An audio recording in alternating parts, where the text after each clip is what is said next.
আগরতলা সোনামুড়া বাস ওনার সিন্ডিকেটের উদ্যোগে শ্যামাপ্রসাদ মুখার্জির জন্মজয়ন্তী উপলক্ষে এলাকার মাধ্যমিক ও উচ্চ মাধ্যমিক উত্তীর্ণ মেধাবী ছাত্রছাত্রীদের সংবর্ধনা জ্ঞাপন করা হয়। আগরতলা শ্যামাপ্রসাদ মুখার্জি বাস টার্মিনালে এই অনুষ্ঠানের আয়োজন করা হয়। সিন্ডিকেট পরিচালনায় ভাষণ রাখতে গিয়ে পড়ুয়াদের উদ্দেশ্যে আহ্বান রাখেন ডক্টর শ্যামাপ্রসাদ মুখার্জির মতো দেশ তথা সমাজের জন্য কাজ করার জন্য। আমরা শুনবো ঠিক কি জানাচ্ছেন তারা। ডক্টর শ্যামাপ্রসাদ যখন ব্যারিস্টার হয়ে বেরিয়েছেন তখন ভারত সরকারের প্রথম মন্ত্রিসভায় উনি শিল্পমন্ত্রী হয়েছিলেন।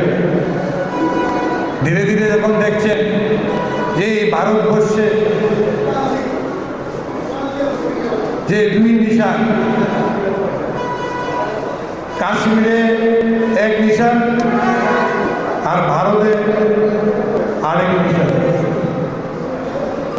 370 দ্বারা তৎকালীন সরকার কাশ্মীরে 370 দ্বারা চালু করেছিলেন। তখন ডক্টর শ্যামাপ্রসাদ মুখার্জি তার বিরোধিতা করেন।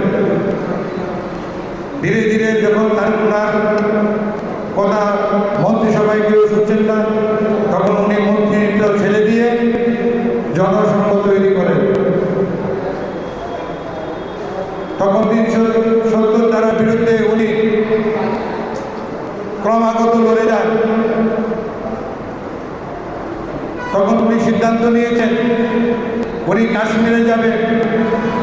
তখন সঙ্গে আমাদের প্রাক্তন প্রধানমন্ত্রী শ্রদ্ধেয় শ্রী অটল বিহারী বাজপেয়ীকে সঙ্গে নিয়ে উনি রওনা দিলেন। যখন কাশ্মীরের বর্ডারের সামনে তিনি যান, তখন অটলজিকে বলেন, তুমি চলে যাও, আমি একাই চলে যাব কাশ্মীরে। অটলজিকে রেখে উনি একাই কাশ্মীরে ঢুকে গেছেন।